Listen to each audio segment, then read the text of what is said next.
that is the video. That is it. Say hello, Blissy. Hello, Blissy. That's my heaven favorite. Yeah. Why is that? Those are pulverons. Yay! Goldilocks pulverons. Yummy, yummy. Well, honey, look at me. What do you like pulveron, honey? I don't know. Just a nice snack. Nice snacks, yes. Yeah. Wow.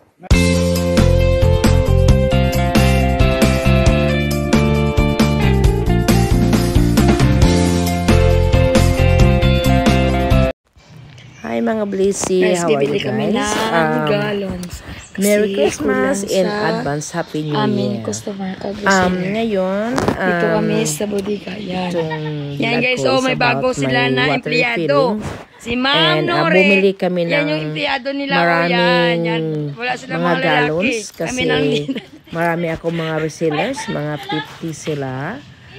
Resellers or more. Yan, yan yung nag-i-in-charge yan. And nangangailangan ng water, ng mga water jug. So, pag may water refilling ka, kailangan mo talaga mayroon kang water jug. Kasi ako, mas maganda, excuse me, na may mga ganito. Kasi nagbibinta din po ako ng mga water jug, ng lagyan ng tubig. At saka yung mga resellers po na kumukuha sa akin na wala silang mga containers, lalagyan ng tubig, binibintahan ko rin sila or uutang sila. Yan. Kasi ang mahal kasi ng isang containers 120. So ang ginagawa ko sa mga resellers ko, kung wala po silang mga gallons, ako na po nagpo-provide. Either bilhin nila ng cash o utangin nila o anong gusto nila. Ayan. Kaya marami akong mga container, tapos binibinta ko rin po. At saka nagbibinta din po ako ng mga takip ng mga container. Kasi minsan mga Blissy, yung mga nila, yung mga containers nila, minsan mga sira na, mga takip sira. So maganda din po magbinta. Kaya ako nagbibinta din po. Para kung kailangan nila nandyan na po lahat.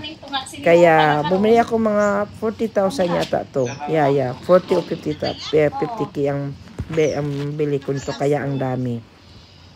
Kaya sa mga water refilling, good luck po sa atin. At ako po ay nagpapasalamat sa mga resellers ko. Nagpapasalamat ako sa lahat nag-work sa akin na nandyan po kayo.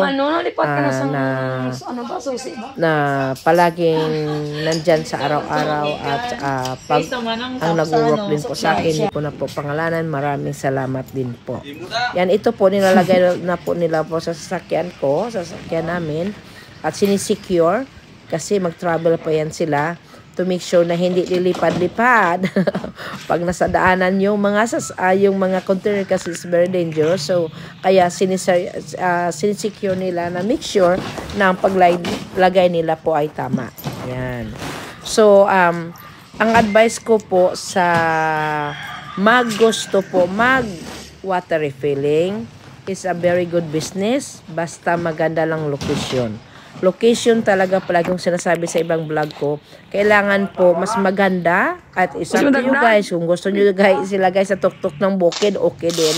Pero it's up to you. But most likely, pag may mga business tayo, hindi lang po sa water refilling, kahit mas maganda talaga sa daanan. Harapan ng daanan o sa maraming tao. Yan. And also, mabait po tayo sa customers natin. Palagi po natin sila ipipil sa kanila na welcome sila. At palagi po malinis yung mga containers natin. I-wash natin na maganda. Hindi lang po yung makalagay ka ng tubig, makabinta ka ng tubig, okay na. So, kailangan talaga na malinis ka sa tubig mo. Palagi ka mag-backwash kung kailangan na. And then, kailangan paglinis mo ng container, malinis talaga at nakasell. Naka-sell talaga kasi para hindi maanuhan ng mga ants, gano'ng mga langgam kasi papasok yan pag walang make sure na secure yung tubig mo. Mabait ka sa customer, like I said, bigyan mo silang importansya kasi sila yung customers natin, sila yung nagbibigay sa atin ng pera, sila po nagpapayaman sa atin, baka pa naman. Sa water refilling. Sila po yung palaging sinasabi nila na customer is always right. Kahit po may mga tupak minsan, hindi mo yan maano mga customer kasi iba-iba din mga personality. Always lang na, yes ma'am, thank you ma'am, you're welcome ma'am. At wag po patulan pag mainit po yung ulo nila. Meron kasi kaming customer dyan na palaging mainit yung ulo. Pero sige po ma'am, anong oras mo po kunin? Pag sinasabi na ganitong oras, kailangan bago pa yan sa time na binigay, may example sabihin mo 10 o'clock.